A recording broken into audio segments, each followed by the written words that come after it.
Are you still feeling confused about your niche? Do you wonder who your niche client is? And are you asking yourself, why do you even need a niche? In this episode, I'll help you understand why a niche is important, especially for a private pay, private practice, and give you some things to think about that will hopefully help you hone in on your niche so you can grow your private practice working with your ideal client.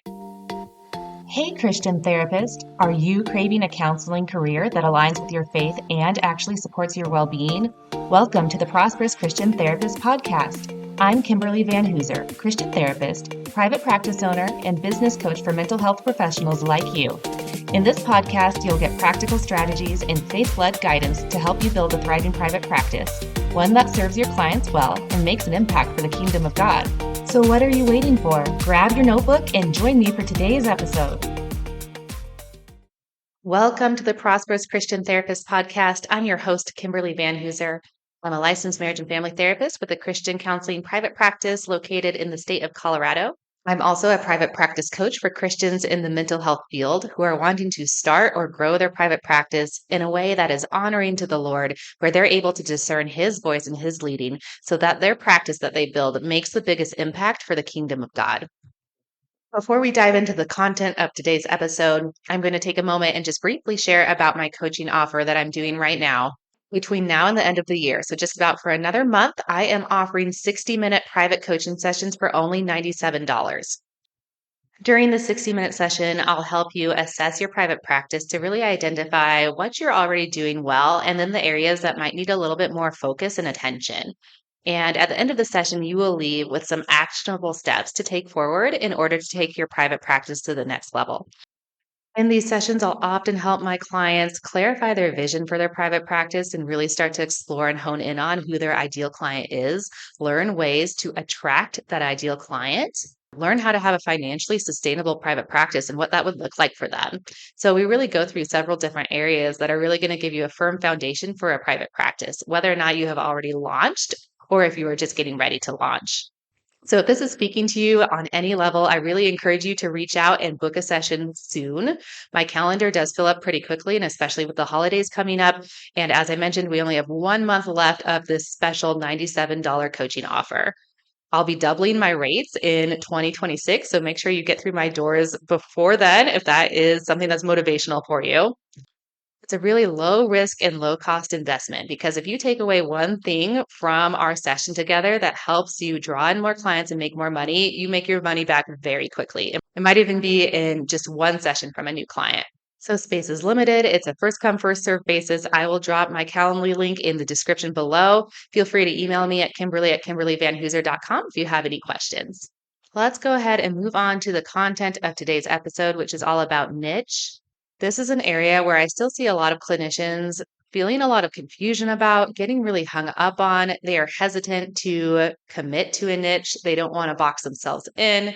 They're not even really sure why they need a niche. If you're like me, you like to understand why you're doing something. So, in today's episode, I'm going to explain a little bit more to help you understand why you need a niche and also help you not overthink it. So, first off, I'm going to share the 3 reasons why I believe you need a niche, especially if you are wanting to attract private pay clients. It's going to be helpful regardless of if you accept insurance, but it's essential if you want to fill your private practice caseload with private pay clients. You definitely need to have some sort of niche. The first reason is that having a niche is going to help make you memorable and help you stand out as you market, not only with prospective clients, but especially with other professionals. Usually, the biggest reason that I hear for clinicians not choosing a niche is because they don't know what the common theme is within their clients. That, and they're worried that if they market or try to speak to a specific population, that they're actually going to prevent themselves from having enough clients to fill their caseload. There's a few problems with staying too general when you're marketing. For one, you're not going to stand out in professionals' minds when they receive a referral, they're not going to send them to the person who just accepts everyone. So, for myself as a therapist, I come across tons of people who are looking for therapy or other therapists who are looking for a referral for specific clients. There's usually some sort of specifier, like I'm looking for a therapist for a 16-year-old boy who has experienced abandonment issues by a parent. Do you know a therapist that can help? I know a lot of different therapists. So, yes, I could just send them to the person who accepts everyone, but I'm more likely going to send it to the therapist that I know who enjoys working with teenagers, who has experience working with teenagers in this area. So, even just a slight specification is going to make you stand out so much more in the minds of the professionals that you are networking with. It's also going to help make you more memorable to prospective clients. When I am looking for someone to cut my hair, I'm not just looking for someone who says, "Hey, I cut hair." I'm looking for someone who can give me a decent haircut and also does a good job with blonde highlights. I'm going to be more drawn to the hairdresser who says they love working with blonde highlights than just the person who says, "Hi, I'm a hairdresser. And if you have hair, I'll cut your hair." Your prospective clients have individual needs that are influencing what they're looking for in a therapist. Think about all the restaurants around your town. Very rarely is there a restaurant that just says food, right? Because we know, okay, if I'm hungry, I need to go to a restaurant. But generally speaking, it's like, well, what am I in the mood for? What kind of need do I have with my hunger? And where is that need going to get met?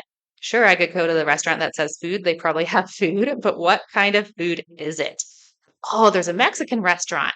I love Mexican food. And maybe I'm not sure if I want a taco or an enchilada today, but I know that I'm going to pick that Mexican restaurant over the restaurant that just says food. There's also something about when someone is too general, it's almost like they're marketing their inexperience. To me, it says, "Hi, I'm a brand new baby therapist who has no idea who I really want to work with. I haven't been in business long. I don't have enough clients, so I'm just willing to accept anyone and everyone."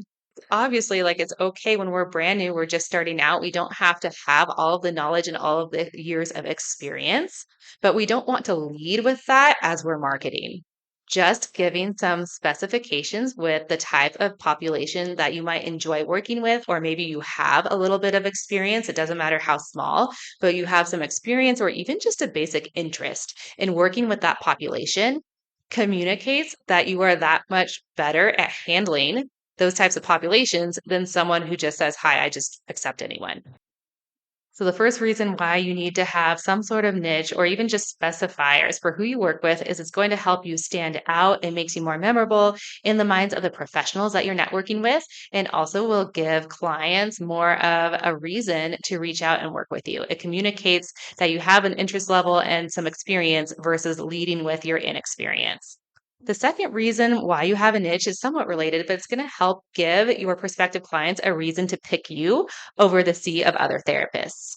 This is especially important, as I mentioned, if you are going to be charging private pay or just higher rates than other clinicians in your area.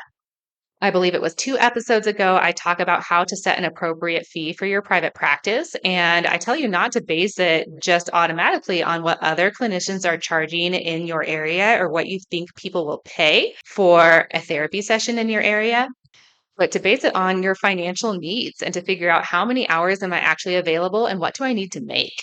So, if you're using that formula, it's quite possible that your fee for your service that you need to charge might be higher than a lot of therapists in your area.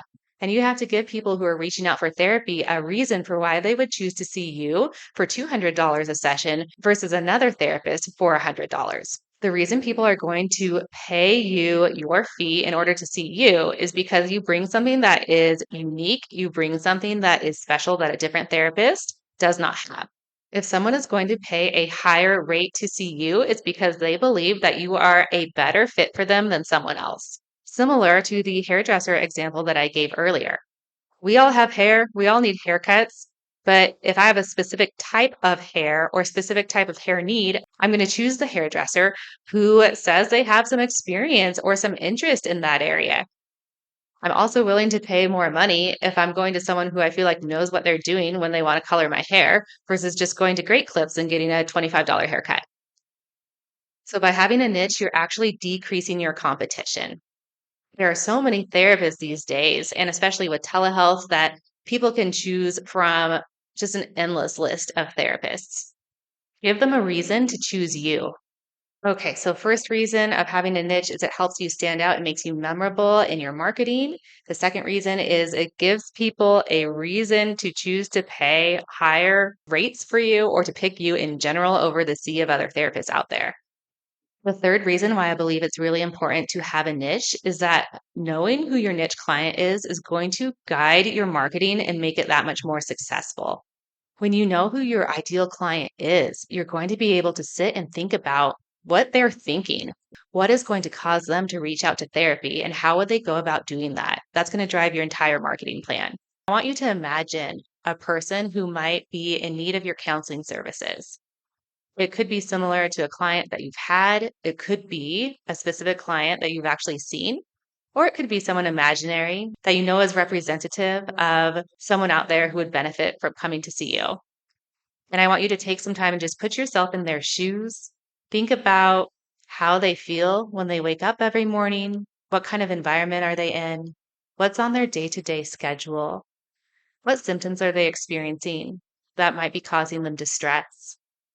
Are they actively thinking about reaching out for a therapist, or is someone going to have to suggest it to them? What drives them? What motivates them? What do they want? What do they hope for in life?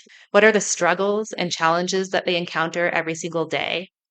So, once you have a clear picture of who that person might be, think about where you would start with marketing to that client.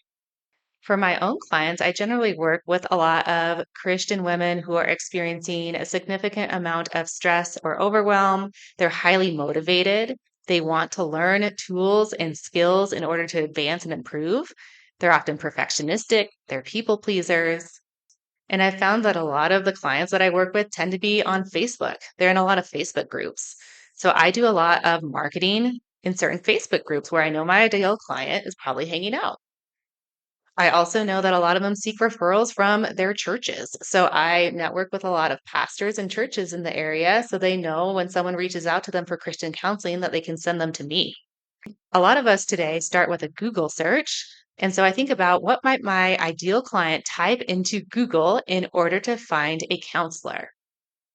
And so I work on boosting my website SEO with those keywords. So then when people type in those keywords to Google, my page comes up. So, knowing who your ideal client is and how they might be getting in contact with therapists is really going to help you focus in on specific networking and marketing techniques. There are so many places that you can market yourself, and it can get very overwhelming. You can end up wasting a lot of time if you are showing up in areas where your ideal client most likely isn't hanging out. So, knowing who your ideal client is really going to help you focus your attention and efforts where you're going to see a bigger return on the time that you're investing. So, having an idea of who your ideal client is going to give you that focused marketing approach of where do you actually reach out in order to find referrals. When you know who your ideal client is, you can also start to think about once they've come across my information, what's going to cause them to actually pick up the phone and call me. So that's going to help you write your website copy. It's going to help you know what posts you might make in a Facebook group in a way that's going to connect with that ideal client once they come across your information. So if you don't have a niche or the ability to kind of identify a specific type of person who might be looking for your therapy services, you really are just going to be shooting in the dark with your marketing. It's going to be a lot less focused. It's going to be a lot more unclear. And your messaging for your marketing is not going to be drawing in that person when they come across your information. Having a niche is really going to help you shape your messaging and your communication and where you're going to focus your attention for marketing and networking. I hope this episode was beneficial for you and that it gave you some things to think about and hopefully help you understand a little bit better why it is important to have a niche. Hopefully, you even have a better idea of who your niche client might be. Even if it's just starting with a few specifiers, that's going to drastically weed out the competition and make you stand out that much more. If this episode has brought up more questions for you, or you need help honing in on your niche client, or exploring or creating more of a marketing or networking plan, or any other areas where I can advise, please take advantage of that $97 coaching offer. I've had so much fun being able to connect with other Christians in the field of mental health who are excited about launching their private practice, who know that they've been called, that there's a purpose for them in being a therapist. And I love supporting you guys in getting that started and giving you some guidance, some clarity, some confidence, and helping you discern more of the Lord's voice and his guidance. So, as I mentioned at the beginning of the podcast, my Calendly link will be in the description below. Spots are filling up quickly. And if you want that $97 discounted rate, make sure that you book a session before the end of the year. I'll still be available in the new year. It's just going to be at a higher rate. I would love to have you join my Facebook group. That is a free resource. You don't have to be a coaching client of mine to join. It's called Start and Grow Your Private Practice as a Christian Therapist. That link will also be in the description below. And feel free to join, post comments, feedback, ask questions. You're also welcome to reach out to me via email if you have other questions or concerns. Thank you so much for joining me today, and I look forward to having you with me in the future. If you found value in today's episode, would you leave a written review on Apple Podcasts? It helps other faith-led clinicians like you find the show. And don't forget to join my free Facebook community, Start and Grow Your Private Practice as a Christian Therapist, where you'll join other clinicians for encouragement, accountability, and free tips and support. See you there.